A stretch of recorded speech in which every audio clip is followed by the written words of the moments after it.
Bonjour à toutes et à tous et bienvenue pour cette journée porte ouverte digitale organisée par l'EPF.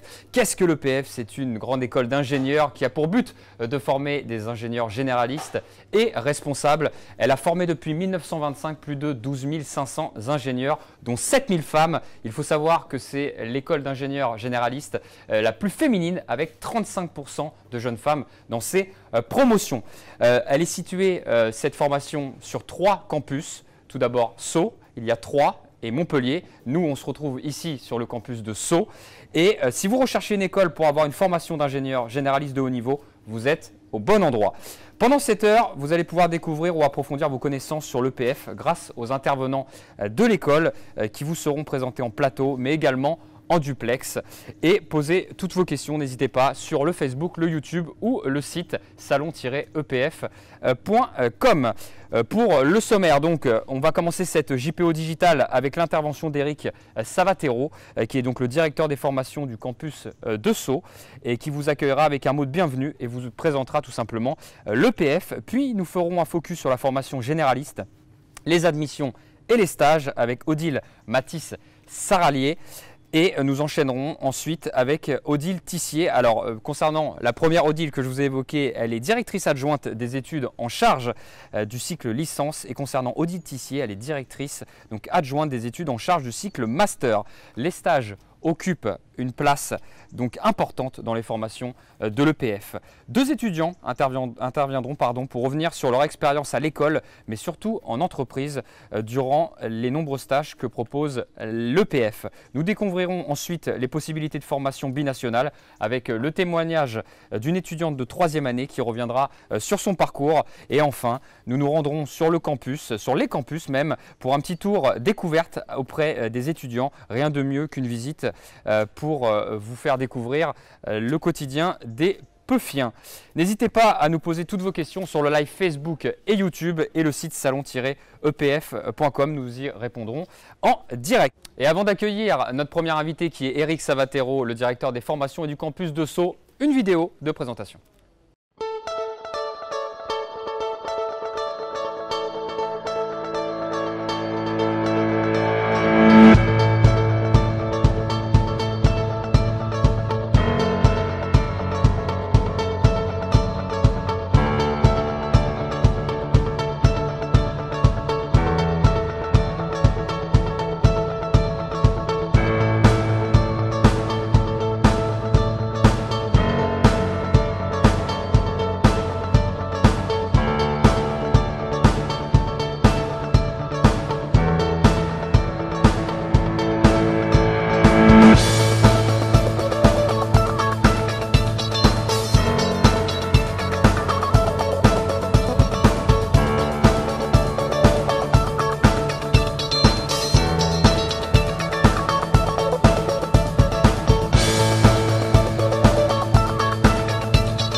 Après cette vidéo de présentation de l'EPF, il est temps pour moi d'accueillir mon premier invité qui est donc Éric Savatero, qui est le directeur des formations et du campus de Sceaux. Bienvenue à vous Éric. Merci, bonjour. Alors vous êtes mon premier invité sur beaucoup d'invités qui vont se succéder. En quelques mots, présentez-vous et ça fait combien de temps que vous êtes directeur des formations à l'EPF? Alors, ça fait 3 ans que j'ai intégré l'EPF après une carrière assez longue dans la fonction publique où j'ai dirigé un certain nombre d'autres établissements, des écoles d'ingénieurs, et puis j'ai été vice-président également d'une école normale supérieure à Cachan très précisément. Et j'ai choisi de venir dans cette école pour ses valeurs, pour ce qu'elle porte, sa réactivité et son dynamisme. Alors l'EPF, ça a été créé en 1925, ça a formé plus de 12 000 ingénieurs, Oui. dont 7 000 femmes. Voilà, moi je vous ai donné quelques chiffres, qu'est-ce que vous pouvez apporter en complément par rapport à cette introduction? C'est surtout une école qui porte des valeurs. Donc ces valeurs, elles sont issues effectivement de son histoire. Donc vous l'avez dit, école créée en 1925 par une femme, elle-même ingénieure, à une époque où il n'était pas possible pour les jeunes filles de devenir ingénieures. Donc cette femme a décidé effectivement de créer une école pour elle, pour leur ouvrir les métiers de la science et les métiers du technique. Donc cette histoire-là, on l'a conservée, on la conserve encore aujourd'hui. Et l'EPF a une place tout à fait particulière dans la dynamique des femmes, dans les entreprises et dans les domaines scientifiques et dans les domaines techniques. C'est une école qui porte des valeurs en termes d'innovation, en termes d'audace, en termes d'engagement. Ce sont trois mots-clés que l'on porte assez haut. Et c'est une école qui intègre, qui accueille, qui a une longue tradition. Et de ce point de vue-là, donc, nous avons plus de facilité, je dirais, que d'autres écoles pour accueillir des élèves qui ont besoin de scolarité particulière. Je vais penser, par exemple, aux sportifs de haut niveau, qui ont la possibilité de faire des cursus tout à fait particuliers et qui répondent effectivement à leurs besoins, y compris leurs besoins en termes d'engagement sportif. C'est une école à spectre extrêmement large, puisque nous formons pour quasiment tous les secteurs de l'industrie, mais aussi tous les secteurs de l'économie. On va de champs qui sont extrêmement traditionnels au sens de la mécanique, des matériaux, des structures, jusqu'à la santé, former des ingénieurs effectivement pour la santé, pour le secteur hospitalier, pour donc différents domaines comme ça, en passant par l'organisation des entreprises. On va traiter bien sûr de l'énergie, point fort à l'heure actuelle. Révolution écologique, mais aussi révolution numérique, avec des formations plus spécifiquement orientées vers les systèmes d'information, vers la donnée, vers tous ces éléments-là. Voilà, donc une école à spectre extrêmement large, où chaque étudiant peut construire son propre parcours, sa propre carrière, et se déterminer au fur et à mesure qu'il réalise ses études. Alors là, vous venez d'évoquer notamment les typologies de formation. Alors je le rappelle, 3 sites. Il y a donc Sceaux, Troyes et Montpellier, si je ne m'abuse. Et je voulais savoir, est-ce que les diplômes délivrés sont-ils reconnus par l'État? Bien sûr, bien sûr. Question un peu facile. Oui. Donc effectivement, l'école répond aux critères absolument standards. Le premier des critères, c'est la CTI. La CTI, c'est la Commission des titres d'ingénieur. Donc c'est l'organisme officiel qui va accorder à une école la possibilité justement de délivrer ce titre d'ingénieur qui est un titre national, un titre reconnu par l'État. Voilà. Donc cette habilitation par la CTI est une habilitation périodique. Elle a lieu aujourd'hui tous les 5 ans. Nous avons eu cette habilitation il y a un peu plus d'1 an pour la durée maximale, ce qui veut dire que la CTI a reconnu la qualité des formations. À côté de ça, nous répondons à d'autres critères, notamment les critères du HCERS, qui est un organe du ministère de l'Enseignement supérieur, de la Recherche et de l'Innovation, qui va regarder plus des aspects recherche, le lien formation-recherche, et nous répondons à l'ensemble des critères, par exemple sur le français langue étrangère, sur l'accueil des étrangers, etc. Voilà. Donc l'école a effectivement l'ensemble des labellisations qu'il est bon d'avoir. À côté de ça, l'école est un ESPIG. ESPIG, ça veut dire établissement d'enseignement supérieur privé d'intérêt général, ce qui veut dire que nous répondons effectivement à tous ces critères et que nous inscrivons dans la mission de service public du ministère de l'Enseignement supérieur, de la Recherche et de l'Innovation. Alors pour ceux qui nous rejoignent, donc nous sommes sur le campus de Sceaux, mais j'ai appris, Eric, que vous allez déménager, peut-être bientôt. Pourquoi ce déménagement ? Alors effectivement, l'école envisage de déménager au cours de la prochaine année universitaire à Cachan, où nous avons racheté un très grand bâtiment, 16 500 m², qui va nous permettre de déployer véritablement cette école du 21e siècle que l'on veut faire pour répondre effectivement à nos besoins pédagogiques, pour que les élèves puissent bénéficier de toute l'infrastructure effectivement que doivent bénéficier des futurs ingénieurs au 21e siècle. Donc cette école inclura des salles pour leur permettre de travailler en mode projet, en petits groupes, pour travailler avec des industriels. Il y aura une rue des industriels au sein même de l'école, avec différents ateliers, des Fab Labs, des plateformes technologiques, etc. Voilà. Donc 16 500 mètres carrés sur un seul bâtiment, alors qu'aujourd'hui nous sommes dans la ville de Sceaux, où les 1400 étudiants doivent se répartir sur 3 sites qui sont distants de 5 à 10 minutes à pied, ce qui n'est pas très pratique. Voilà. Donc véritablement une très belle école. Bon, c'est un très gros projet, hein. On investit un peu plus de 40 millions dans cette affaire-là pour construire véritablement l'école d'ingénieurs du XXIe siècle. Et avant de vous laisser, donc Éric Savatero, directeur des formations, en quelques mots, pourquoi venir à l'EPF, si vous deviez motiver les élèves qui nous regardent? Tout simplement parce que c'est une très belle école, c'est une école qui offre des garanties en termes de débouchés professionnels et c'est une école qui a l'ambition de former des élèves durables. Aujourd'hui, un élève qui rentre à l'école et qui va en sortir en tant qu'élève, en tant que futur ingénieur, va avoir devant lui une quarantaine d'années de carrière. On est incapable de dire effectivement, de connaître les besoins auxquels il aura à répondre au cours de ses 40 ans de carrière. La garantie qu'il peut avoir, c'est qu'en venant à l'EPF, il va être très bien préparé sur le plan méthodologique pour être capable de changer de profession au fur et à mesure de sa carrière, pour être capable de changer de secteur d'activité et donc pour être toujours à jour, à la page et pouvoir répondre effectivement aux besoins sociétaux au cours d'une carrière aussi longue. Merci beaucoup Éric Savatero d'avoir été avec nous. On se retrouve en fin de JPO pour évoquer donc, les bachelors. Et tout de suite, ma prochaine invitée, Odile Matisse-Saralier, qui va nous évoquer notamment le cycle licence.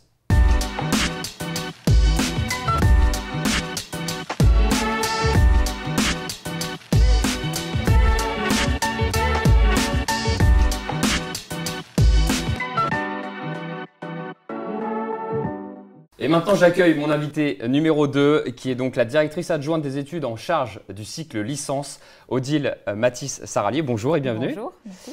Alors, présentez-vous en quelques mots avant que l'on rentre dans le vif du sujet. Ça fait combien d'années que vous êtes ici, à l'EPF? Pourquoi vous êtes venu ici? Voilà, je vous laisse la parole.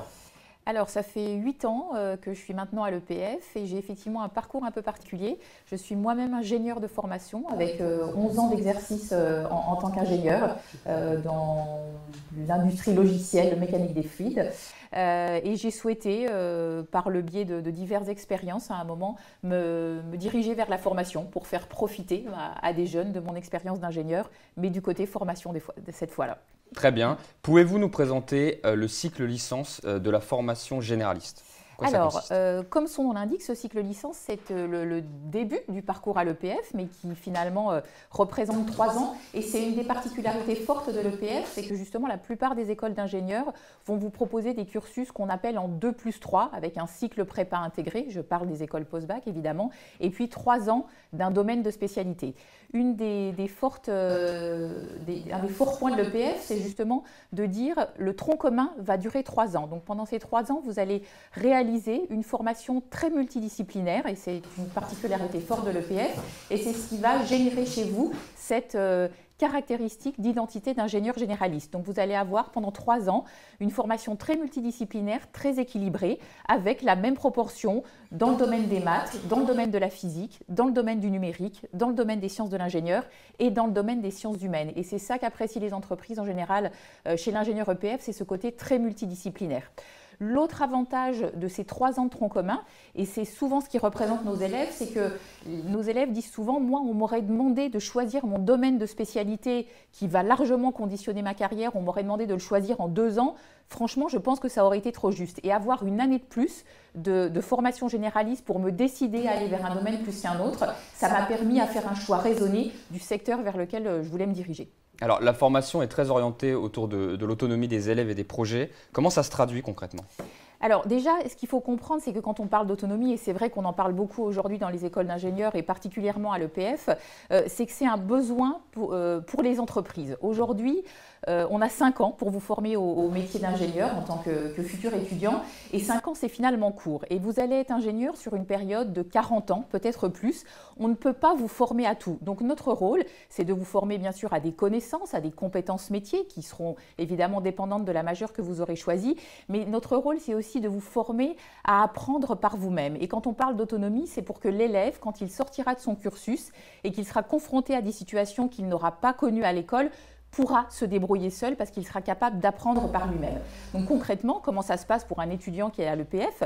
Eh bien, alors toute la pédagogie n'est pas axée là-dessus, mais effectivement, certains cours vont s'organiser en ce qu'on appelle de la pédagogie hybride, avec une partie qui va se passer seule pour l'élève, et l'élève va de chez lui, de chez ses parents, de sa chambre étudiant, voire même dans le bus ou à des moments beaucoup plus différenciés, pouvoir travailler sur des supports, des autotests, des polycopiés qui sont prêts, des tutoriaux vidéo. Et tout cet apprentissage, une part de l'apprentissage se fait quand il est seul et quand il arrive à l'école en séance encadrée avec le professeur, il devient plus actif et le professeur reste un encadrant évidemment pour être en support de toute cette part d'autonomie. Donc l'apprentissage de certains logiciels comme Katia par exemple, où à un moment chacun apprend à son rythme, se fait à l'EPF sous une plateforme que l'on met en place avec l'ENS Paris-Saclay, qui est une plateforme d'auto-formation. Et quand l'élève arrive en séance, il est en mode question-réponse avec le professeur. Et puis plusieurs enseignements se passent aujourd'hui en pédagogie mixte, comme je le disais, avec une part en autonomie, l'étudiant est seul, et quand il arrive en classe, l'encadrant et le professeur est là pour encadrer le reste de l'apprentissage. Avant d'en arriver jusqu'à là, comment se passe le parcours d'admission ? Alors, important. Effectivement, avant de vivre tout ça à l'EPF, il y a quand même une étape importante qui est celle de candidater et être admis à l'EPF. Donc, si vous êtes aujourd'hui, je m'adresse aux candidats, étudiants en terminale générale ou en terminale STI 2D, pour donc intégrer la formation généraliste, vous allez passer le concours Avenir. Le concours Avenir, qui à un moment présente plusieurs étapes, une étude de dossier. Donc, le concours Avenir, vous allez le trouver où? Vous allez le trouver sur la plateforme d'admission nationale Parcoursup. Et il s'adresse à qui? À tout le monde? Alors ça s'adresse, ce que je vous dis là, s'adresse aux bacs généraux et au bac STI 2D. Donc Parcoursup, le concours Avenir, une étude de dossier sur la base des éléments que vous allez fournir sur Parcoursup. Certains d'entre vous, les plus chanceux, entre guillemets, vont être qualifiés de ce qu'on appelle les grands classés, c'est-à-dire ceux qui ont des très bons dossiers en première et terminale. Ceux-là n'auront pas à passer les épreuves écrites du concours Avenir et tous les autres passeront des épreuves écrites en maths, en sciences et en anglais le 25 avril prochain. Alors, il ne faut pas s'inquiéter, si on n'est pas grand classé au concours Avenir, ça ne veut pas dire qu'on n'a pas de chance d'intégrer l'EPF ou une des écoles du concours Avenir. Il suffit de bien préparer ces épreuves, de les passer, et puis les chances sont tout à fait là pour tout le monde derrière. Alors pour vous, il n'y a pas un profil requis spécialement, même si vous l'avez dit, il y a des parcours qui offrent peut-être plus de chances d'intégrer l'EPF, c'est bien ça? Alors encore une fois, si on parle de la formation généraliste, évidemment, vous vous apprêtez à intégrer une école d'ingénieur, donc on va attendre de vous un certain nombre de compétences et particulièrement des compétences scientifiques. Donc vous les connaissez, les spécialités du bac général maintenant qui vous proposent des compétences scientifiques. Ce sont les maths qui seront largement requises et recommandées pour intégrer une des écoles du concours Avenir, mais aussi toutes les autres spécialités scientifiques comme la SVT, le numérique, les sciences de l'ingénieur et évidemment la physique. Je vais quand même dire quelques mots sur les bacheliers STI 2D parce qu'on ne veut pas les oublier. Pour les bacheliers STI 2D, de la même façon, les compétences scientifiques sont largement requises et recommandées pour réussir et intégrer l'EPF dans les meilleures conditions possibles de réussite derrière. Et à l'inverse, le processus n'est évidemment pas tout à fait le même. Des grands classés également pour les très bons dossiers, mais un entretien de motivation et non pas des épreuves écrites pour pouvoir être classé au sein du concours Avenir. C'est noté. Parlez-nous maintenant de la rentrée décalée et qu'est-ce que la passerelle Sigma ? Alors, tout ce que j'ai mentionné précédemment concernait effectivement les bacheliers. Maintenant, si vous avez entamé des études supérieures, et particulièrement si vous êtes en première année d'études supérieures, vous avez cette année commencé une classe prépa, une maths sup par exemple, une maths sup, et vous vous rendez compte que voilà, ce n'est pas finalement l'orientation qui vous convient parce que très concurrentielle, beaucoup de mise sous pression, pas vraiment de vie étudiante, et vous vous dites mais moi les études d'ingénieur m'intéressent toujours, mais j'aurais finalement peut-être dû choisir une école post-bac avec une formation ouverte à d'autres disciplines, une vie étudiante plus importante, etc. Vous avez démarré des études de médecine et vous vous rendez compte que l'accès au concours va être très difficile et vous vous dites voilà, moi j'avais hésité avec une école d'ingénieur. Et la passerelle Sigma, elle est faite pour ça. Elle est faite pour réintégrer en cours d'année, à partir de mars prochain, tous ces étudiants qui ont le sentiment de ne pas avoir choisi la bonne orientation et à qui on propose un semestre accéléré de formation entre mars et juin. Si ce semestre est validé, parce qu'évidemment il existe des conditions de validation, vous accédez directement à la deuxième année du cursus ingénieur EPF. Donc finalement, peut-être vous vous êtes trompé d'orientation, mais vous avez réussi à récupérer quelque chose qui ne vous fait pas prendre de retard dans vos études supérieures. J'ai une dernière question. Les élèves ont-ils des stages à faire au cours du cycle ingénieur? Oui, au cours du cycle ingénieur. Alors, je vais peut-être parler de manière plus large en tant que représentante du cycle licence. Vous avez dans le cursus EPF 4 stages obligatoires, ce qui est d'ailleurs plus en termes de nombre de semaines que la plupart des écoles d'ingénieurs. Dans le cycle licence, 2 stages obligatoires, un en fin de première année qu'on appelle le stage d'exécution de 4 semaines pendant l'été de la première année, qui est pour la plupart des étudiants en général la première vraie expérience de terrain en entreprise. Un deuxième stage obligatoire entre la deuxième et la troisième année de 6 semaines qu'on appelle le stage engagement citoyen, qui est en rapport avec une compétence très forte et importante pour nous à l'EPF. L'idée, c'est de dire qu'on veut nous former des ingénieurs citoyens qui prennent en compte vraiment les problématiques de société qui sont les leurs aujourd'hui. Donc l'environnement, le handicap, la mixité. Et ce stage de 6 semaines entre la deuxième et la troisième année est vraiment une expérience de terrain qui sensibilise nos étudiants à toutes ces problématiques sociales ou d'environnement qui sont très importantes dans la formation à l'EPF. Et puis, dans le cycle majeur, 2 grands stages importants. Le premier semestre de quatrième année est carrément un semestre en entreprise, parce que 4 mois à 6 mois sont dédiés à un stage en entreprise. Et enfin, le projet de fin d'études, le dernier semestre de 5e année, un stage de 6 mois. Donc ça veut dire que sur la totalité de son cursus, et notamment du cycle majeur, l'élève aura été la moitié du temps en entreprise. Bon, vous avez répondu à pas mal de questions. Avant de vous laisser, est-ce que vous avez quelques mots à dire pour motiver ceux qui nous regardent à intégrer l'EPF tout simplement? Pourquoi l'EPF? Alors pourquoi l'EPF? Parce que je pense que l'EPF est une école qui peut vraiment vous proposer des parcours très diversifiés et très individualisés. On n'a pas pu parler de tout dans cette présentation, mais vous aurez au cours de la JPO davantage de détails sur comment intégrer le concours à venir et les différentes formations de l'EPF. La particularité de l'EPF, c'est sa diversité. C'est une école à 3 campus, une école qui propose de la formation par apprentissage, une école qui propose des bachelors dans le domaine du numérique et des bachelors hybrides avec des formations de commerce. C'est une formation spécifique à l'entrepreneuriat. C'est 2 formations binationales, une avec l'Allemagne, une avec le Québec. Voilà, je pense que si on veut donner une image très large de l'EPF, c'est la diversité des parcours qu'elle peut proposer à l'étudiant. Eh bien, écoutez, merci beaucoup Odile d'avoir été avec nous. Je rappelle pour ceux qui nous regardent, vous êtes la directrice adjointe des études en charge du cycle licence. Et tout de suite, nous, on va se retrouver avec mon 3e invité qui est la responsable du cycle master. À tout de suite.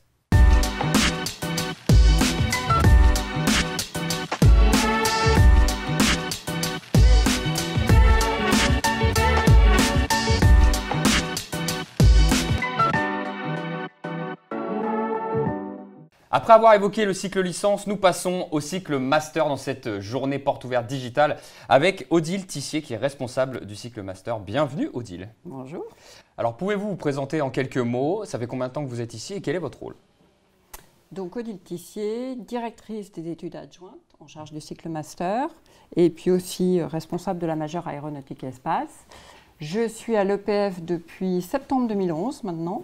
Voilà, et puis avant j'ai été pendant 19 ans à l'ESTACA et puis auparavant j'étais dans l'industrie aéronautique. Alors maintenant, pouvez-vous nous présenter le cycle master donc, au sein de l'EPF? Alors le cycle master, ce sont les 2 dernières années du cursus, 4e et 5e année. C'est un cycle de contextualisation, c'est un cycle de professionnalisation. Et donc, on propose aux étudiants de 3e année de faire un choix de majeur parmi 8 majeurs. 2 majeurs à Montpellier, énergie, environnement et data engineering. Une majeure à 3 qui s'appelle bâtiment et architecture durable. Et puis, on a 5 majeurs à Sceaux, donc aéronautique espace, structure et matériaux, ingénierie numérique, ingénierie et santé et engineering management. Donc, vous voyez qu'il y a un spectre très large de possibilités. Donc 4e et 5e année, ça commence par un premier semestre où la majorité de nos étudiants vont partir en stage élève ingénieur, mais certains peuvent partir aussi en semestre d'échange à l'étranger. Après, on va commencer par le second semestre de 4e année, c'est le premier semestre de majeur. On continue par un second semestre de majeur en 5e année et on finit par le PFE, le projet de fin d'études. Et je rajouterai aussi autre chose qui est important, c'est qu'on donne la possibilité à nos étudiants de 5e année de substituer leur 5e année par une année à l'extérieur. D'accord. Donc ça peut être pour les étudiants qui peuvent être intéressés par la recherche, ils ont la possibilité de faire un M2, c'est-à-dire une 2e année de master recherche en université, majoritairement en France. Certains peuvent aussi, s'ils le souhaitent, s'ils ont plus une âme entrepreneur, basculer sur le Master of Science ICE, donc Innovation, Création, Entrepreneuriat. Et puis après, on a des partenariats un peu plus spécifiques avec Centrale Supélec, Sciences Po Paris, l'INSTN, Georgia Tech, Lorraine, enfin voilà, un certain nombre de choses. Et puis, il y a aussi des programmes de master ou maîtrise à l'étranger. Et donc, tous ces programmes-là permettent aux étudiants de faire des parcours bidiplômants. C'est-à-dire qu'à l'issue de ces parcours-là, ils obtiennent et leur diplôme d'ingénieur EPF, plus le diplôme ou la spécialisation du partenaire. Alors, pour y accéder, comment se déroule l'admission dans le cycle master?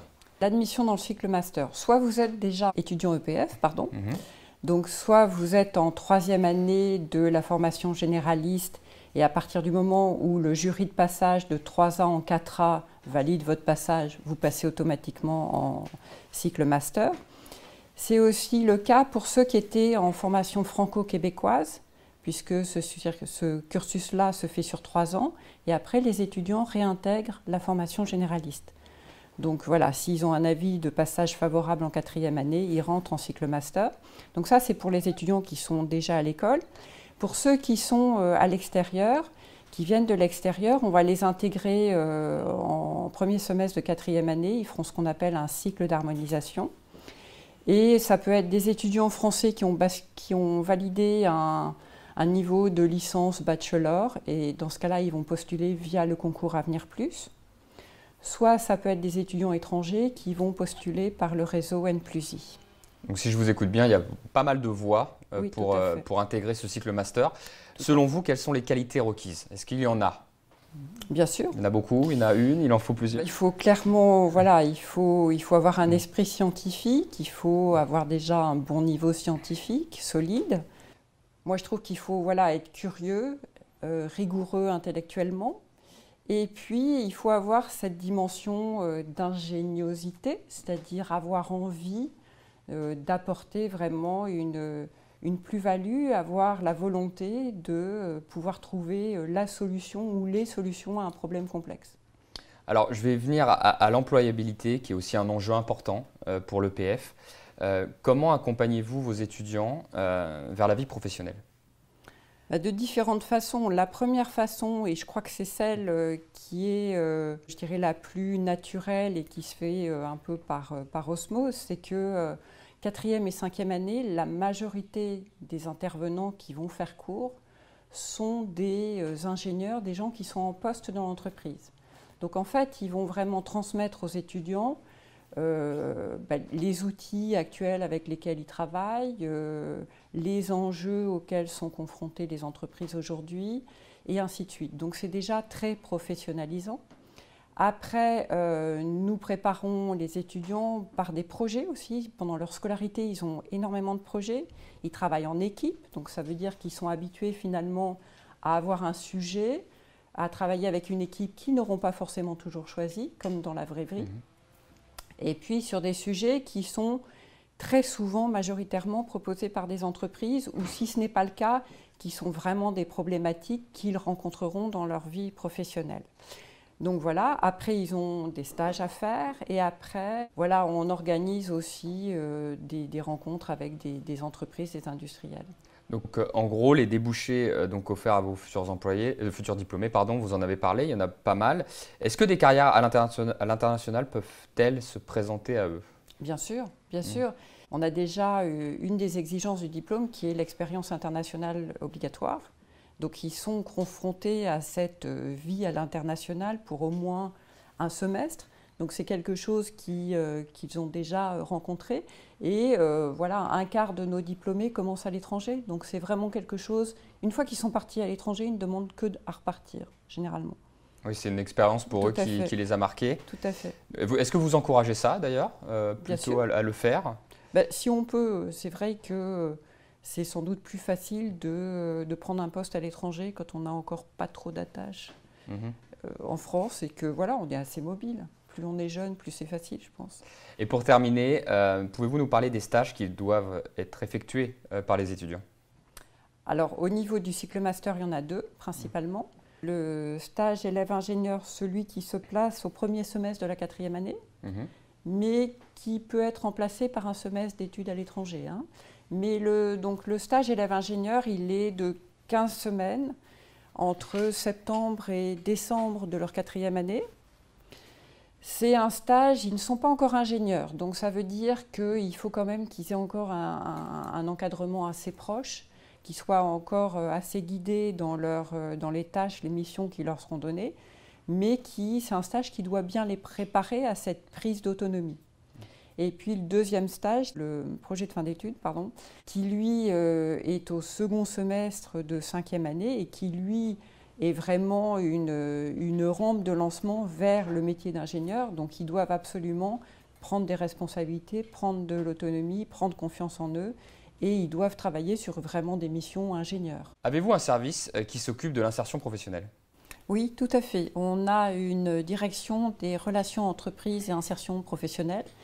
Donc c'est une équipe de plusieurs personnes qui va aider les étudiants au niveau des stages, qui organise un certain nombre de forums entreprises au cours de l'année. Et puis, il y a maintenant quelqu'un qui a été embauché dernièrement, qui est là qui a un vécu en tant que RH dans l'entreprise et qui est là pour effectivement coacher les étudiants.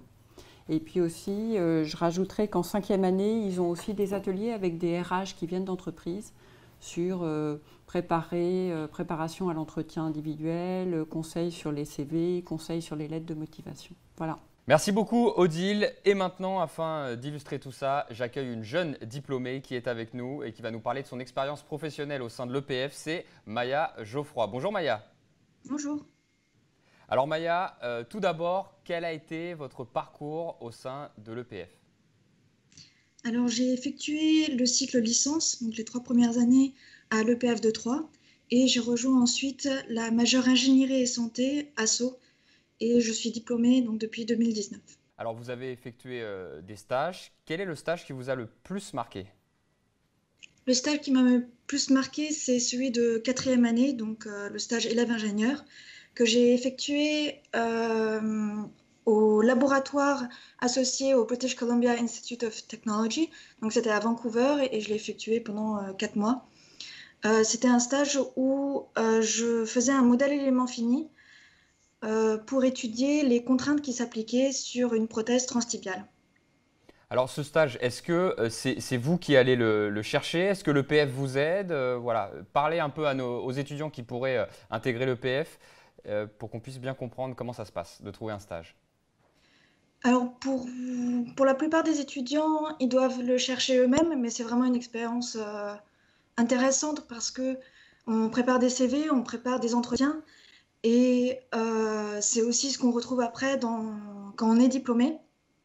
C'est le même parcours pour quand on recherche un emploi que quand on recherche un stage. Pour moi, ça a été un peu particulier parce que j'ai obtenu mon stage grâce à un de mes professeurs, donc Julien Gardan, qui gérait le Tech Lab de Troyes. Et j'avais déjà des projets avec ma maître de stage et donc j'ai pu profiter de ce contact pour aller faire mon stage au Canada. C'est intéressant de savoir ça puisqu'on comprend bien que l'EPF vous accompagne quand même et vous aide à trouver un stage dans la plupart des cas. Cette expérience professionnelle, qu'est-ce que ça vous a apporté ? Alors pas forcément que celle-ci, c'est celle-ci qui est ressortie, mais voilà, dans vos expériences professionnelles même, globalement, qu'est-ce que ça vous a apporté pour la suite ? Pour moi, ça m'a vraiment apporté une aide pour savoir ce que je voulais faire par la suite. J'étais déjà intéressée un peu par la recherche et un peu par la santé. J'avais fait la PACES avant d'intégrer l'EPF, par exemple. Mais c'est vraiment une opportunité pour vraiment collaborer avec des personnes qui font ça tous les jours, de savoir comment ça se passe dans un laboratoire. Et j'ai fait un master de recherche en 5e année, par exemple, aux arts et métiers. Et maintenant, je suis en thèse. Donc, ça a vraiment confirmé mon parcours, à la fois dans le domaine de la santé et dans le domaine de vraiment partir en recherche complètement. C'est aussi très intéressant de partir à l'étranger pour améliorer son niveau d'anglais. Et je crois que c'est important de faire un stage à l'étranger pour ça et c'est vraiment une chance. Alors moi, je suis un peu curieux, je vous avoue. Est-ce que vous avez une anecdote ou un meilleur souvenir à me raconter par rapport à vos expériences professionnelles? Oui, pour moi, c'est mon meilleur souvenir. n'était- N'est pas forcément lié au côté professionnel, mais c'était vraiment Thanksgiving au Canada, ça se fait beaucoup. Et j'ai pu le passer dans la famille de ma maître de stage, avec aussi quelques collègues. Et nous, on n'a pas du tout l'habitude de cette fête, mais on a bien vu à quel point c'était important et à quel point pour ma maître de stage, c'était important aussi de nous inclure dans leur culture. Et on n'a pas l'image du Canada comme un endroit où il y a vraiment énormément de, de différences de culture avec l'Europe, mais pour le coup, Thanksgiving ne se fait pas du tout en Europe et j'ai pu profiter de ce moment-là en famille. Bon, merci pour cette anecdote. Pour revenir sur le côté formation, ces stages vous ont-ils vraiment aidé pour cette formation, enfin pour votre formation et vos projets futurs? Donc oui, ça m'a vraiment aidé. Donc comme je l'ai déjà dit, vraiment pour savoir ce que je voulais faire par la suite. Après, j'étais aussi sur un modèle élément fini. Donc c'est assez technique et on apprend un peu comment en développer un pendant nos études.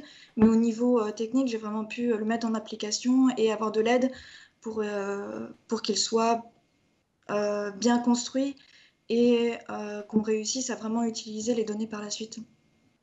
Alors Maya, pour terminer, maintenant que vous êtes jeune diplômée, est-ce que vous pouvez nous dire ce que vous faites à l'heure actuelle? Est-ce que vous travaillez? Dans quelle entreprise? Voilà votre spécificité, dites-nous tout. Donc maintenant, je suis en thèse CIFRE. Donc c'est une thèse qui se fait avec une entreprise.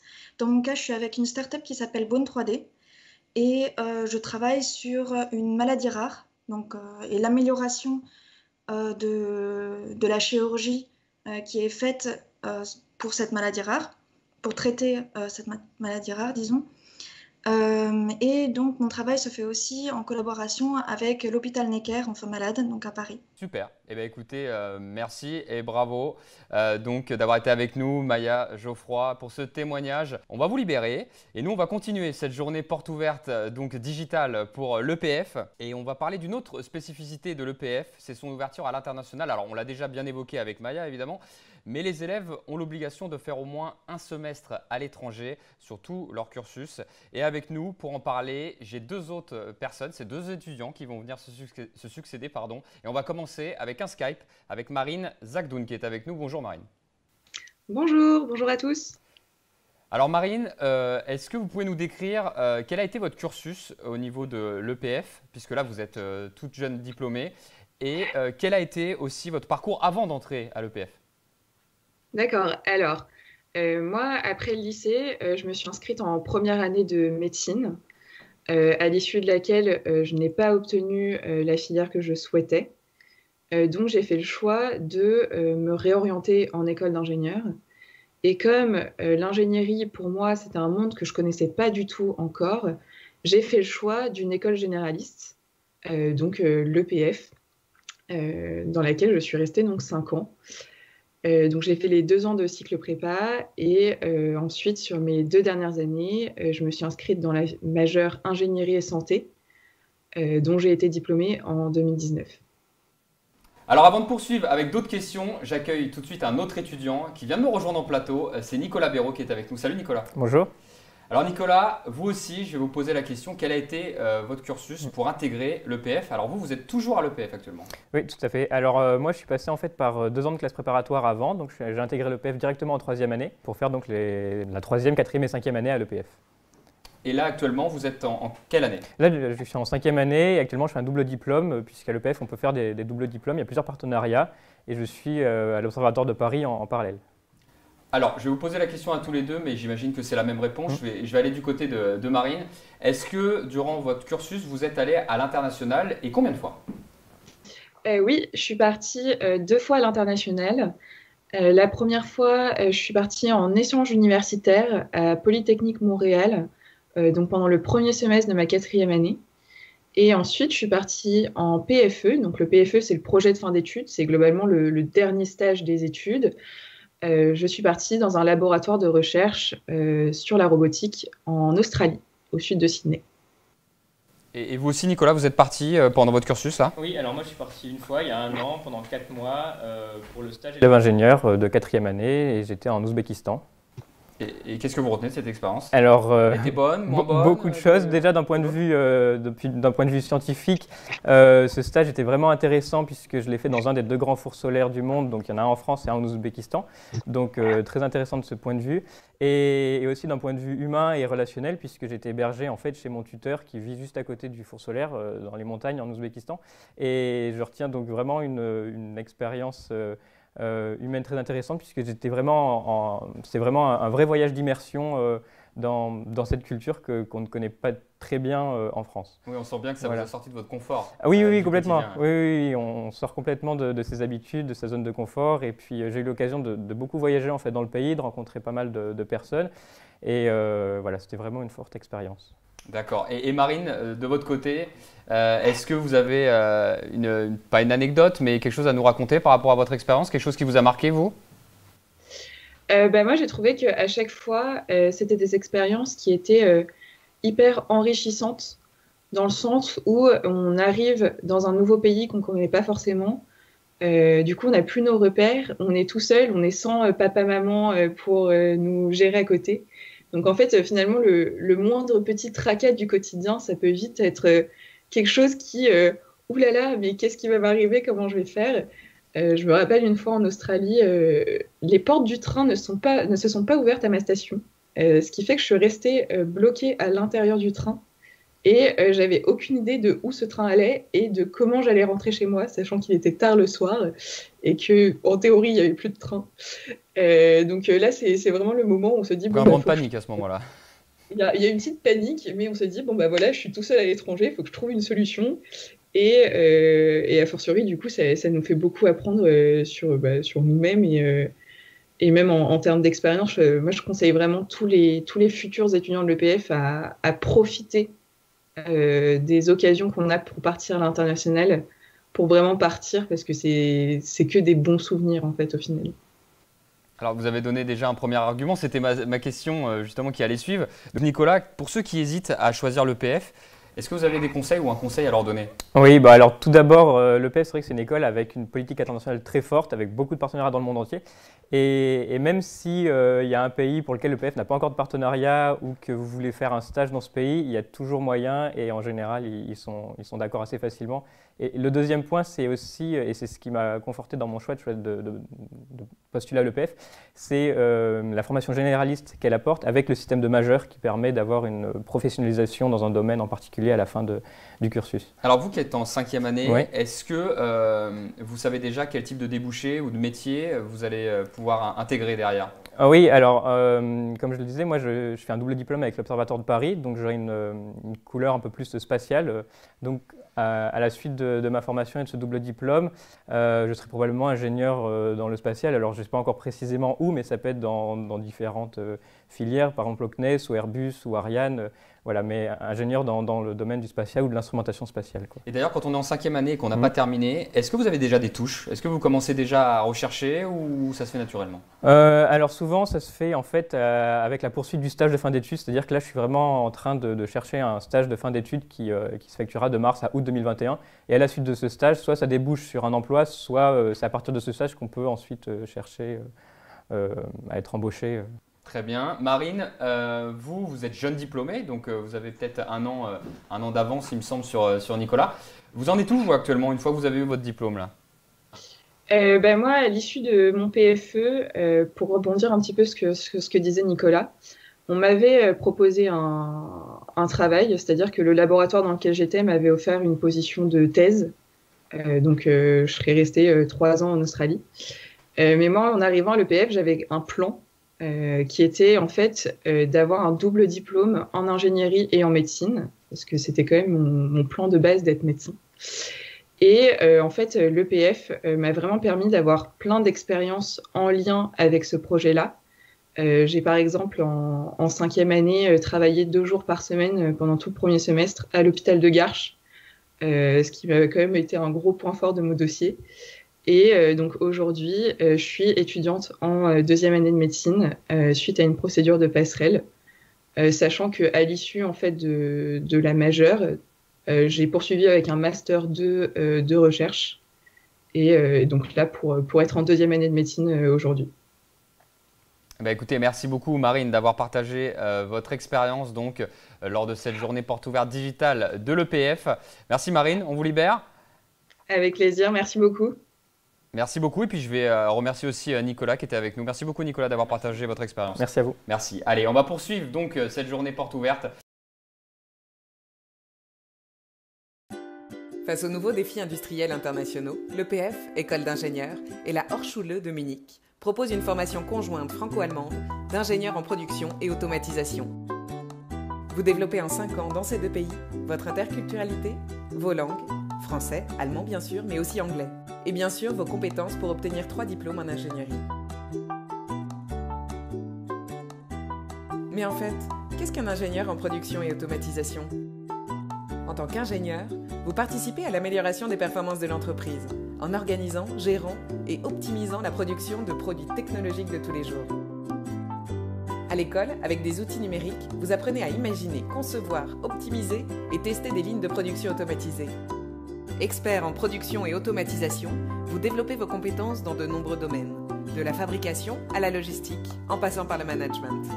Vous abordez le monde industriel de l'automobile et de l'aéronautique, bien sûr, mais aussi celui de nombreux produits du quotidien, les smartphones, l'outillage spécifique ou encore les parfums. Au centre du processus, l'ingénieur production est un véritable chef d'orchestre, alliant le monde physique au monde virtuel. Vous dirigez, suivez et contrôlez les opérations. Avec cette alliance, la complexité devient atteignable et n'effraie plus. N'attendez pas et venez participer à cette nouvelle révolution industrielle.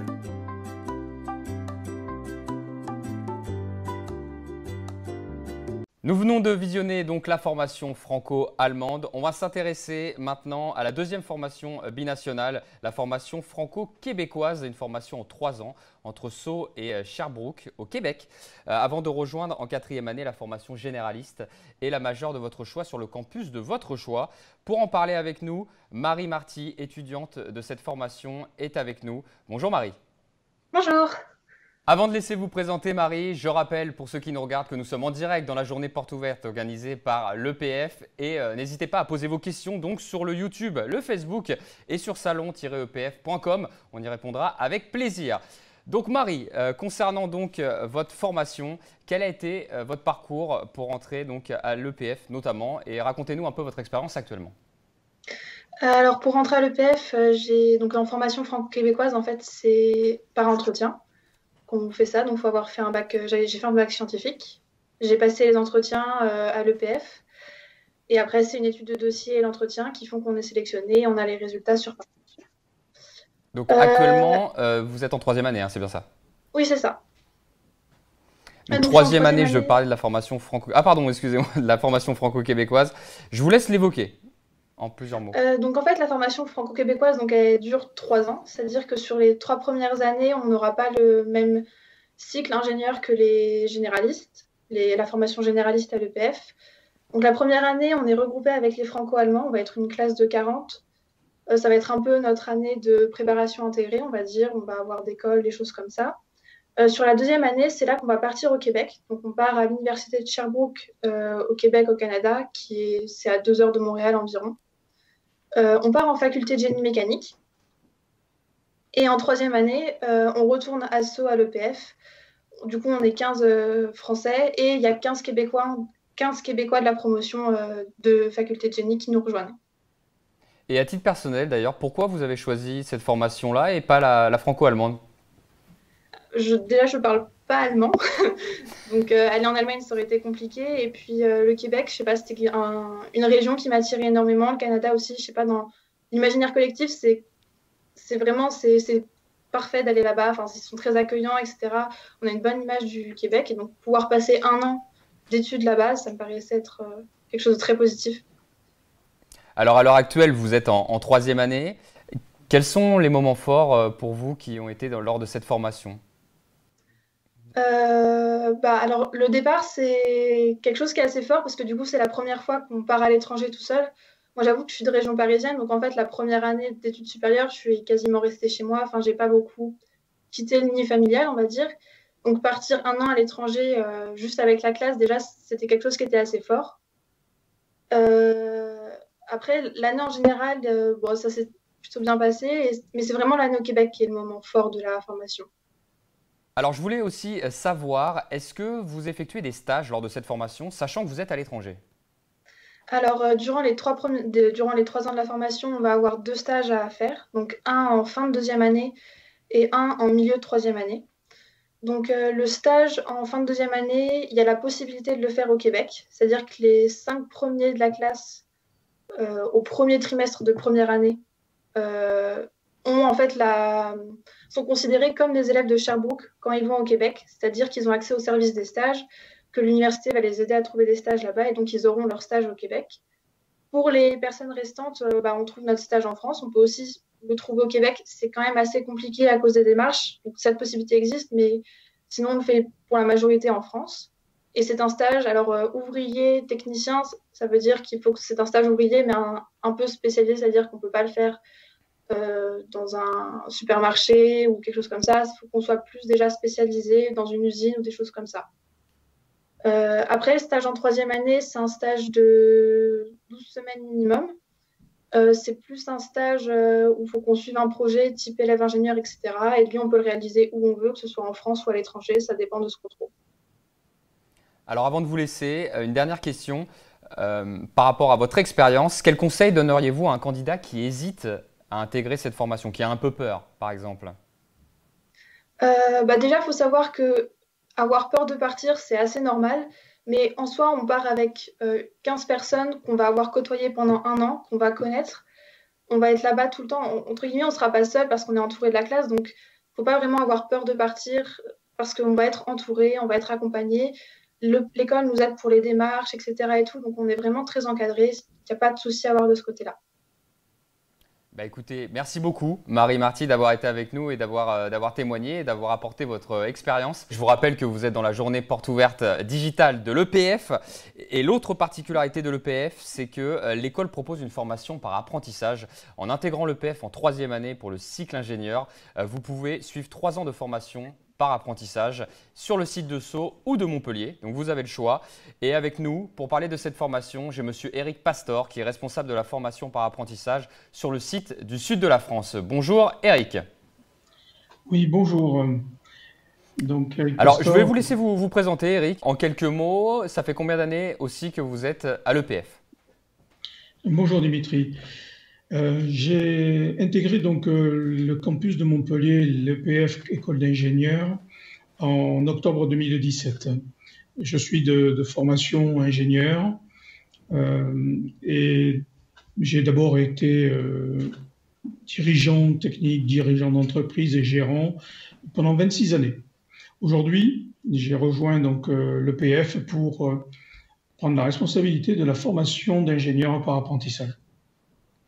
Alors comment se passent les formations justement en apprentissage sur le campus de Montpellier? L'école EPF dispense une formation généraliste. Elle est proposée sur le campus de Montpellier depuis 2015. C'est une formation en spécialisation de système d'information et génie industriel, Dimitri, exclusivement sous le statut apprenti. C'est une formation reconnue par la commission des titres d'ingénieur. Et elle se déroule en 3 ans. Elle est accessible après un DUT, un BTS, les classes préparatoires aux grandes écoles ou des licences scientifiques. Alors, dans votre rôle, comment accompagnez-vous les étudiants tout au long de leur cursus? Tout d'abord, nous accompagnons les candidats retenus dès leur admission à l'EPF pour leur recherche de contrat d'apprentissage avec l'aide de notre cellule apprentissage, mais également nos coachs et puis le réseau d'entreprises partenaires de l'école.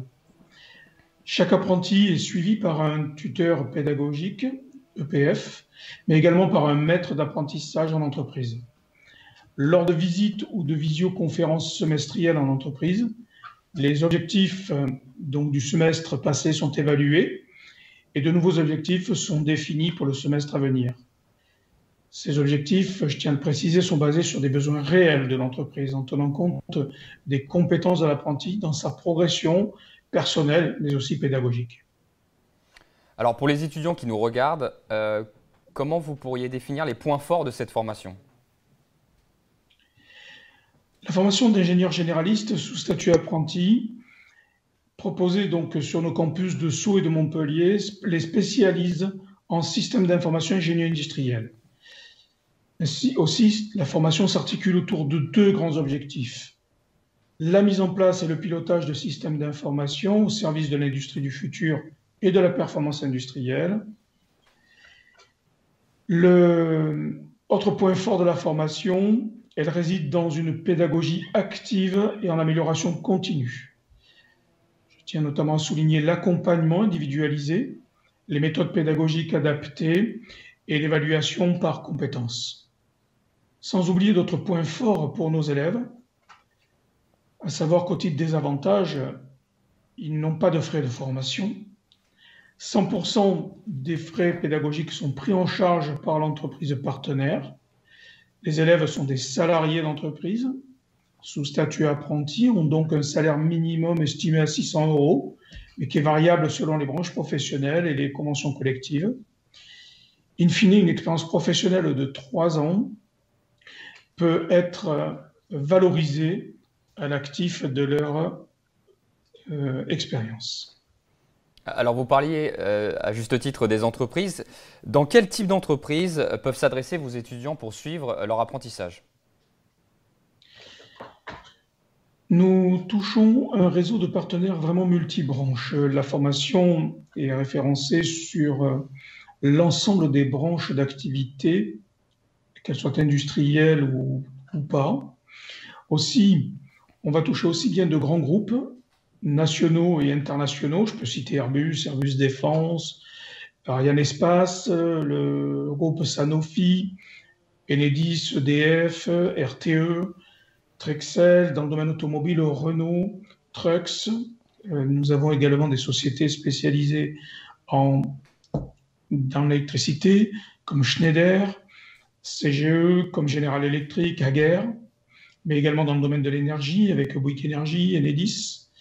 Nous comptons également des sociétés prestigieuses comme IBM, la CGE, Air France, Suez, sans oublier bien sûr des entreprises institutionnelles pour l'école comme Dassault, la DCNS, ST Micro, et puis également tout récemment donc, des entreprises dans le domaine de l'alimentaire comme Nestlé Waters. On est également dans le service avec des sociétés comme Sopra Steria, le Crédit Agricole, Groupama. Et on s'adresse aussi, et c'est un fait, c'est en voie de fort développement, aux TPE et aux startups, qui soutiennent d'ailleurs la formation depuis notre création. Alors on l'a bien compris, donc c'est tout type d'entreprise, ça va des grandes entreprises qui sont cotées en bourse jusqu'à des startups comme vous venez de l'évoquer. Pour terminer, Éric Pastor, un dernier mot pour motiver peut-être les étudiants qui nous regardent à intégrer l'EPF. Qu'est-ce que vous pouvez leur dire? Eh bien, qu'on reconnaît à l'EPF et à l'ensemble de l'équipe, aussi bien administrative que pédagogique, un soin tout particulier apporté au suivi des élèves, à la prise en compte de chaque situation et surtout un accompagnement qui est reconnu et qui commence à être largement, je dirais, diffusé sur les réseaux et que nous mettons en œuvre avec beaucoup de, si vous voulez, de préoccupation et de sensibilité pour que ces 3 années donc, de parcours au sein de l'école se déroulent au mieux.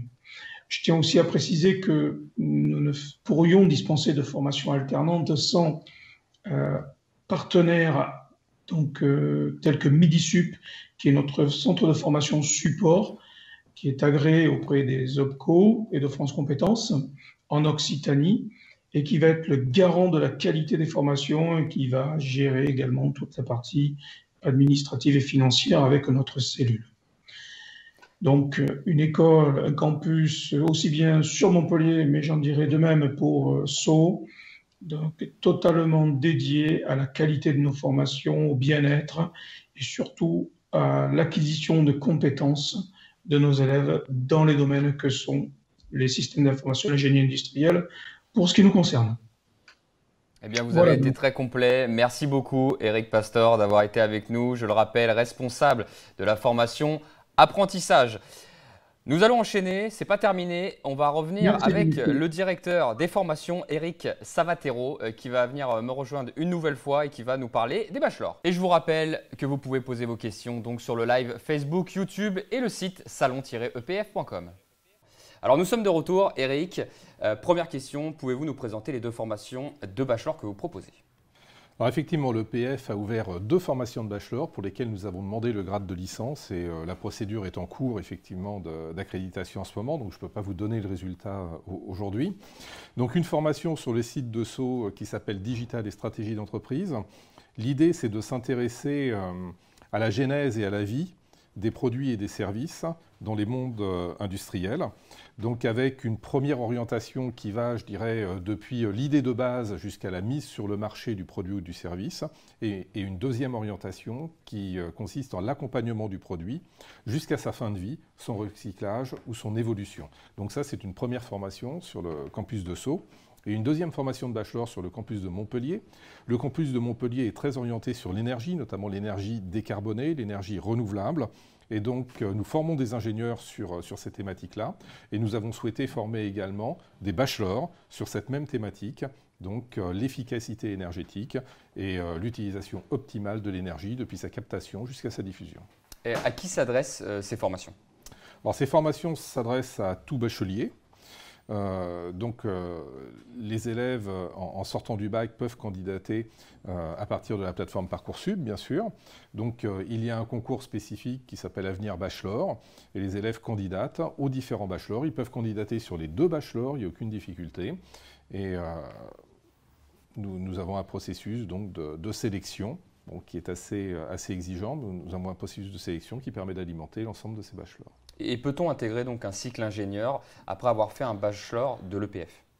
Alors, la réponse est oui, c'est tout à fait possible, même si la finalité de ces bachelors est une finalité professionnalisante. Donc on va avoir la majorité des élèves qui vont se retrouver après ça dans le milieu professionnel et qui vont être effectivement acteurs de ce milieu professionnel. Cela dit, les poursuites d'études sont tout à fait possibles et on estime aujourd'hui de l'ordre de 15 à 20% les élèves qui seront en poursuite d'études vers le cycle ingénieur, effectivement. Eh bien, écoutez, je vous remercie une nouvelle fois, Éric, d'avoir été avec moi. Tout de suite, avant de faire une visite du campus de l'EPF, je vous propose de visionner une vidéo, celle du challenge 24 heures Innove Handicap.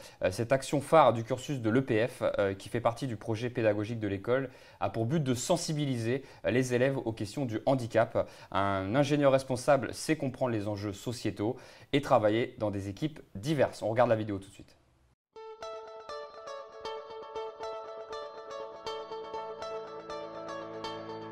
Cette année, le Challenge Innovation est assez particulier car nous avons décidé de collaborer avec des médecins afin d'identifier des besoins en amont pour pouvoir donner plus de consistance au challenge. Les étudiants travaillent 24 heures d'affilée, en équipe de 9 ou 10 étudiants sur tous les campus. C'est destiné aux 4e années de l'école. On leur propose des thèmes en lien avec le handicap et en fait, ils doivent proposer des idées innovantes. Ils vont rencontrer des gens qui sont en situation de handicap et suite à tous ces témoignages, il y a des idées qui vont émerger. Nous avons avec nous plus de 30 experts professionnels qui sont répartis par groupe de 3 et qui sont là toute l'après-midi pour coacher nos équipes d'étudiants à la réalisation de leurs projets. Le Challenge Innovation de l'EPF nous est apparu comme une excellente opportunité d'apporter des solutions concrètes aux besoins des enfants en situation de handicap, de leurs familles et des personnes qui s'occupent d'eux, les professionnels de l'éducation, des loisirs ou des professionnels de santé. C'est assez intéressant de se retrouver avec des professionnels de la santé, des professionnels du monde de l'entreprise aussi et du milieu du handicap. Et donc tout ça réuni pendant 24 heures fait qu'on apprend plein de choses et qu'on découvre énormément. C'est un vrai plaisir de travailler avec eux, de répondre à leurs questions. Et les solutions qu'ils apportent sont très intéressantes et sont réalisables en fait la plupart du temps pour des produits futurs.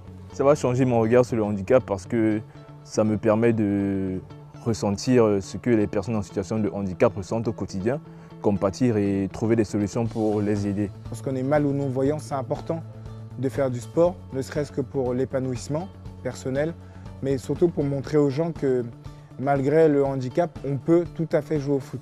Dans l'équipe que j'ai coachée, j'ai vu que chacun avait sa compétence, sa particularité. Ils sont tous à l'écoute des uns des autres et ils sont très impliqués.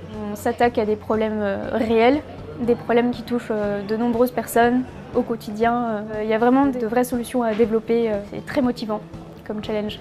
Mon rôle en tant que coach, c'est de justement pouvoir parfois leur donner des informations complémentaires, les orienter pour justement que leurs idées puissent aider le maximum de personnes.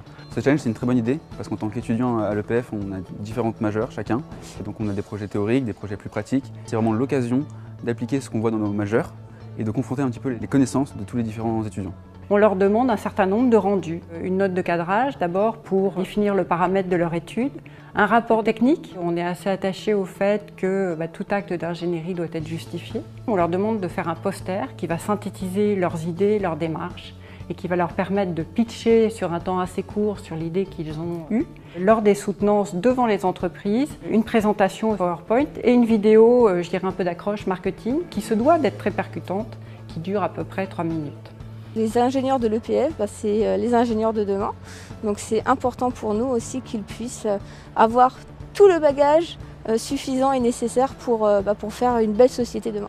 Si je devais résumer cette expérience en 3 mots, je dirais ouverture, car on est amené à élargir nos connaissances et notre vision de l'entreprise. Ce serait concret. Et beau pourquoi? Parce qu'on se retrouve tous pendant 24 heures au sein de l'école à relever des défis pour des causes qui nous tiennent à cœur.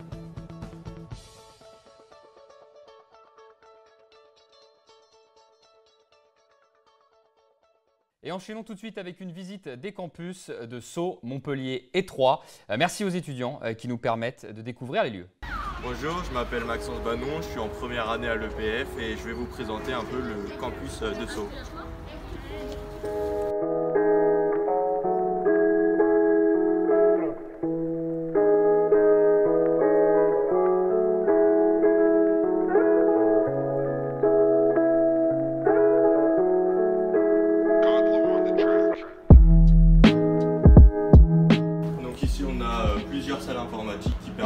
De travailler sur des logiciels comme Katia par exemple, qui permet de faire de la CAO. Donc il y a un logiciel créé par Dassault qui est assez sympa pour faire de la modélisation informatique, où on peut travailler en groupe sur des exposés par exemple. On a d'autres salles informatiques ici aussi.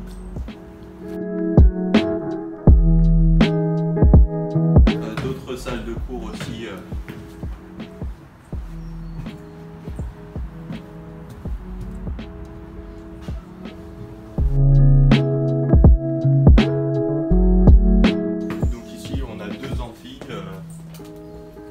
Qui permettent de travailler pendant des cours magistraux par exemple, comme en maths abstrait.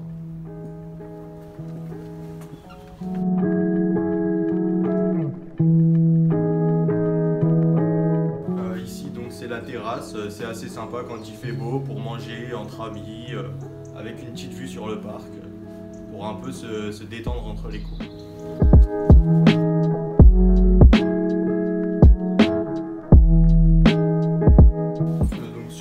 On a aussi d'autres salles de cours encore.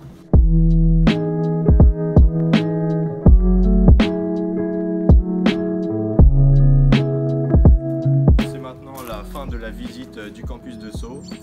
Je vais maintenant laisser la parole à Paul qui va vous présenter le campus de Troyes.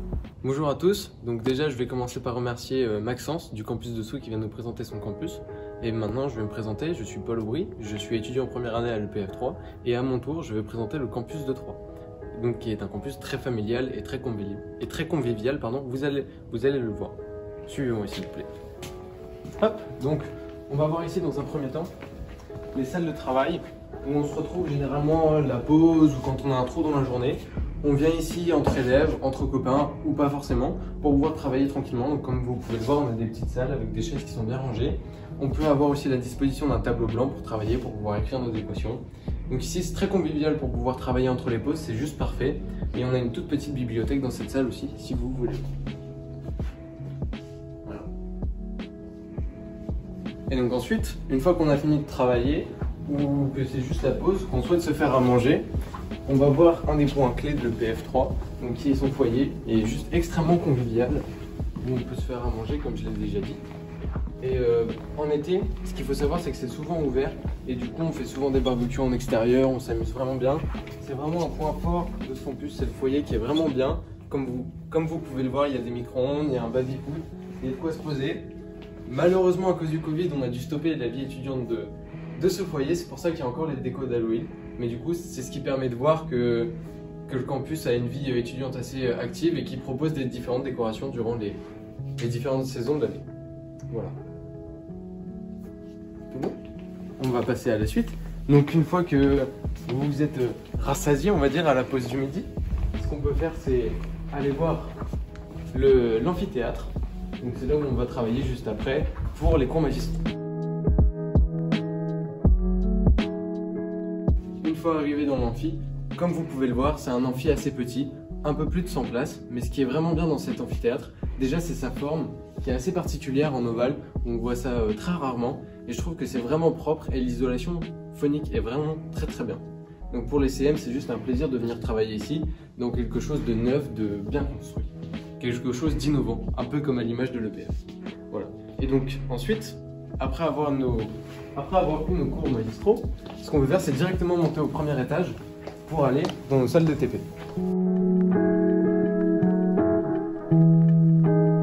Donc voilà, comme je viens de le dire, après les CM, on se retrouve la plupart du temps pour pouvoir faire des TP. Et donc ici, on va voir la salle où on fait majoritairement des TP d'électricité, où en fait on fait que ça.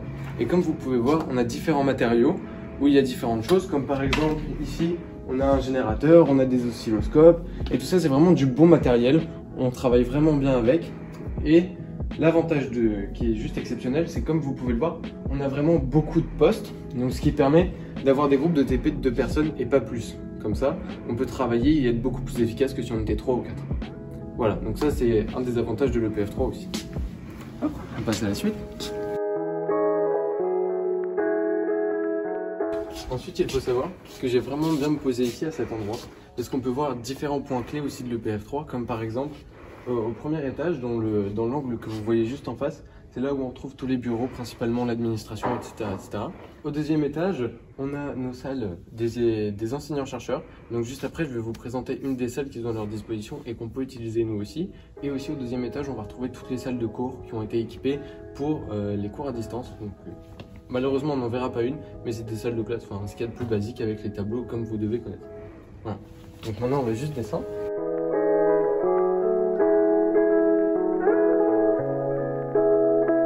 Et maintenant, aussi, quelque chose de très important, c'est les machines à café, que personnellement j'utilise souvent, parce que pour donner un petit coup de boost en fin de journée, ça fait toujours du bien. En plus, juste à côté des salles de laboratoire, donc là où les enseignants-chercheurs peuvent venir. Et c'est aussi là où on va retrouver une association, le Tech Lab, qui est vraiment très présente. Et dans cette salle, il y a différents types d'imprimantes 3D. Donc on a une des premières qui est ici, une imprimante à plâtre. Voilà. Nous en avons juste une deuxième derrière, qui est un peu cachée. C'est une imprimante à métaux, donc qui permet d'imprimer tout type de métaux, tout simplement. Et à côté, on va retrouver un gros bloc d'imprimante 3D à plastique. Donc là, il y a tout un bloc, vous voyez, il y en a vraiment beaucoup. Et là-dessus, on est vraiment riche en tout ce qui est matériel à disposition des élèves et de nos enseignants. Voilà.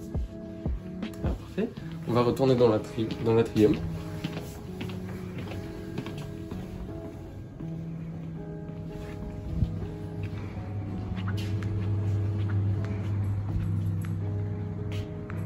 Bon, bah voilà. Je vais vous remercier de m'avoir suivi lors de cette de ce petit tour de l'EPF3. Et donc maintenant, je vais vous parler un peu de la vie étudiante. Donc la vie étudiante sur 3, il faut savoir que moi je l'aime énormément. Je trouve que c'est vraiment dynamique, c'est quelque chose d'assez petit, d'assez convivial, c'est à taille humaine. La ville comme son campus, donc je vous invite à venir visiter, c'est vraiment quelque chose d'assez fou. On s'en rend pas compte mais on vit vraiment bien. De plus, les loyers sont peu chers, donc c'est vraiment un avantage qu'on a en plus. De plus, on a vraiment pas mal d'assauts via l'EPF, donc je crois que c'est plus de 80 associations pour les 3 campus réunis. Et donc à l'EPF 3, on va retrouver le Tech Lab où on va pouvoir utiliser toutes les imprimantes 3D que je vous ai présentées précédemment. On va retrouver le BDS qui va nous proposer différents sports. Et donc nos salles, elles sont vraiment juste à côté parce que c'est sur le campus de l'UTT, donc c'est à même pas 300 mètres d'ici, on peut accéder à nos salles, donc ça c'est vraiment top. On a aussi un BDE qui est très présent, qui organise des choses, qui fait les décorations de notre foyer. Donc on a vraiment pas mal de soirées, on a un BDA très présent aussi, on a une vie associative très bien, la vie étudiante est vraiment très bien, très remplie. Franchement, je vois pas trop d'inconvénients. Le PF3, je le trouve vraiment très bien. Voilà.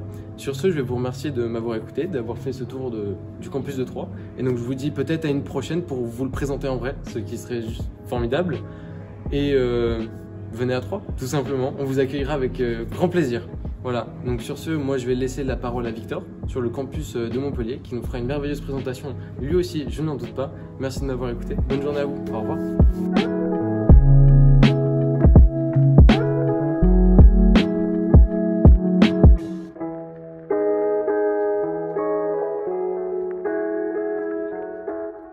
Merci Paul. Donc moi je suis Victor, je suis étudiant en 3e année de formation généraliste sur le campus de Montpellier. Et ce que vous voyez derrière moi, c'est l'Energy Lab. L'Energy Lab, qu'est-ce que c'est? C'est un bâtiment autonome en énergie qui sert aussi de laboratoire pour trouver des solutions énergétiques efficientes.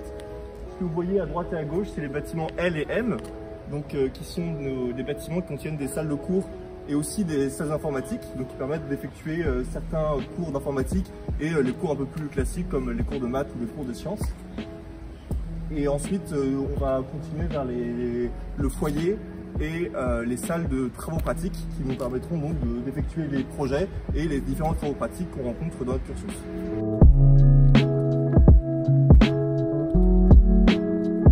En même temps, on passe à côté des bâtiments de l'administration.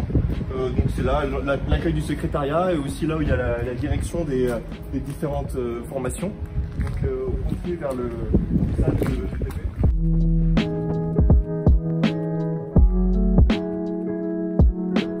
Donc on arrive au niveau des salles de travaux pratiques. Donc il y a la salle de travaux qui sert pour les travaux pratiques en chimie et les travaux d'optique. Et ça c'est la salle de travaux qui sert plutôt pour les projets. Donc il y a des imprimantes 3D, il y a des machines qui permettent de faire des circuits imprimés. Et il y a aussi tous les éléments les travaux pratiques en électricité, des oscilloscopes, des générateurs, etc. Donc voilà, c'est une salle qui est super bien équipée, ça a été rénové il y a l'année dernière. Et voilà, c'est une salle, comme vous voyez, c'est super ouvert, c'est super lumineux, ça donne envie de travailler. Et voilà, donc c'est une salle où tous les projets qu'on va réaliser au cours de l'année, le matériel dont on a besoin, on peut le trouver ici. Il y a aussi les professeurs qui sont là pour nous aider. Donc voilà, que ce soit dans les projets ou dans les travaux pratiques, dans les différentes matières où cela se tient.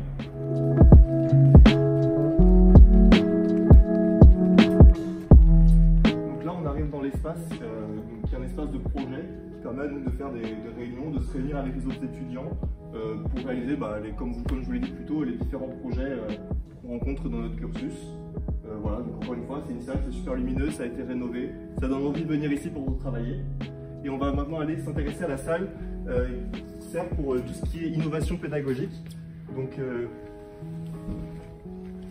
avec voilà, des écrans tactiles, des énormes tableaux blancs pour qu'on puisse tous travailler de façon coopérative avec des projecteurs, des tableaux interactifs, comme j'ai dit, des écrans.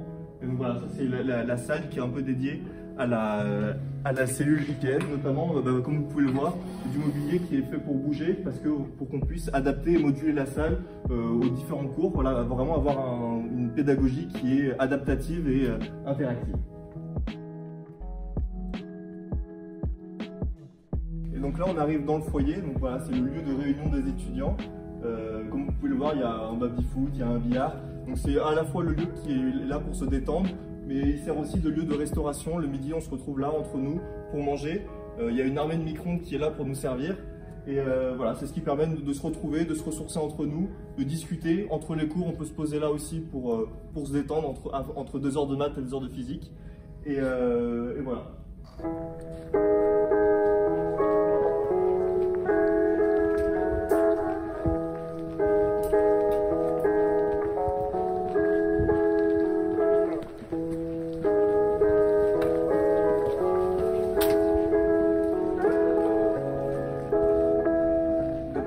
vraiment à ce qu'on appelle, nous, les bulles.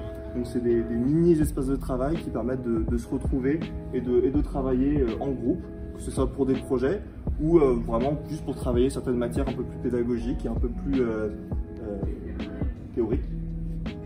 Et donc voilà, c'est des espaces qui sont libres d'accès, tout le monde peut y accéder, il n'y a pas besoin de réserver, dès qu'on en a besoin, ils sont disponibles.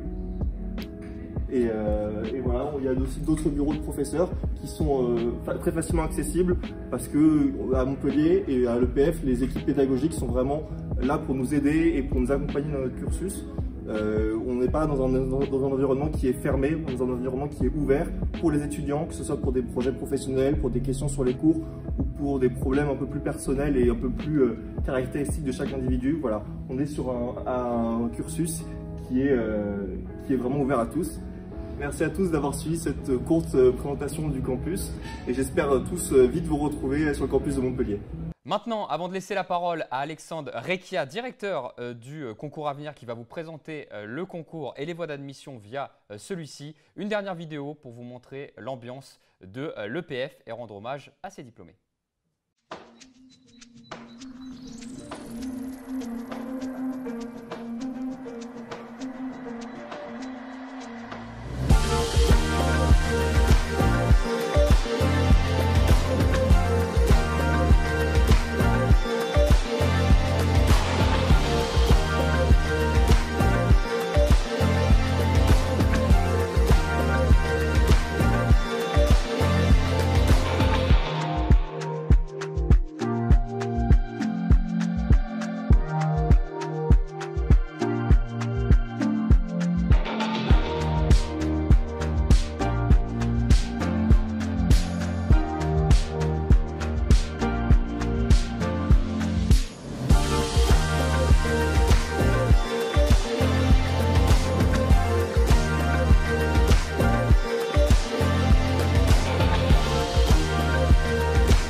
Voilà, nous arrivons à la fin du live. Nous laissons désormais la parole à Alexandre Rekia. N'hésitez pas à lui poser toutes vos questions sur le concours à venir. Merci de nous avoir suivis et à bientôt sur les bancs de l'EPF.